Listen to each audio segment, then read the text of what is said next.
saqué el otro. Ahí está. Sí, rica ese, no es un huevo asado. Oye, rica esa cocina. A ver, déjame ver. El tuyo. Solo un lado, de hecho. Mira. Así es cocinar, abierto de. Abierto de cocinar, mejor.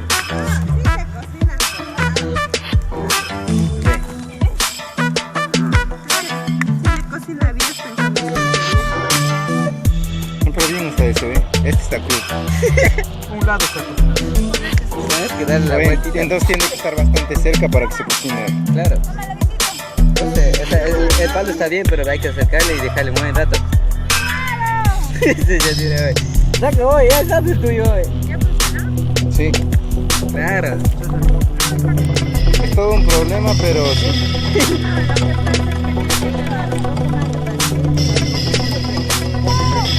¿Quieres probarle? Lo he pasado.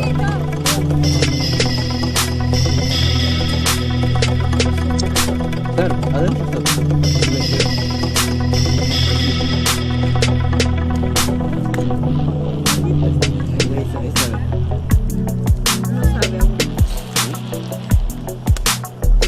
sabe a pollo asado. Así como el mío. Es que tienes que darle la vuelta bien, ve. Te lo vas a sacar. Tienes que acercarle más, ve. No, tienes que acercarle más, ve. Por eso digo, hay que hacerlo.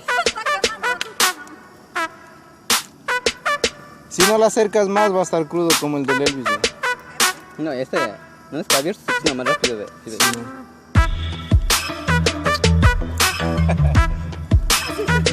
ve. Oye, no, si ves de...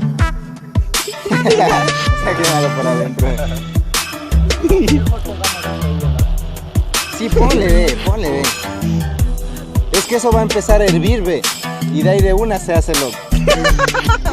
Se asa, dice. No, ponle al lado, ve. Es que eso va a empezar a hervir. Le daña la paila. No le daña, ve. Sí,